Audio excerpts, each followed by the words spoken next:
ایک پاکیزہ عمل تجارت جو چھوٹے پیمانے سے بڑی بڑی ملوں فیکٹریوں تک محیط نہیں ہوتا بلکہ کاروبار چلتے پھرتے بھی کیا جاتا ہے، جس میں طلب و رسد کے تقاضوں سمیت خرید و فروخت میں بھی دانائی کا اہم کردار ہوتا ہے۔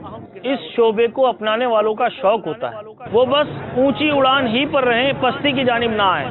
لیکن ہر ایک کے ساتھ ایسا نہیں ہے، لوگ اپنی تجارت سے برکت کو خود دور کر دیتے ہیں۔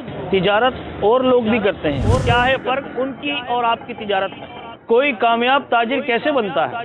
تاجر کے لیے کیا کیا شرعی احکامات ہیں؟ تجارت میں کامیابی کا راز کیا ہے؟ یہ سب اور بہت کچھ جاننے کے لیے دیکھیے 10 مئی بروز اتوار بوقت 3:15 بجے مبلغ دعوت اسلامی و نگران شورا مدت ذلہ العالی کا سنت و برا بیان، جس کا موضوع ہے تجارت میں کامیابی کا راز، براہ راست ٹیلی کاسٹ مدنی چینل پر۔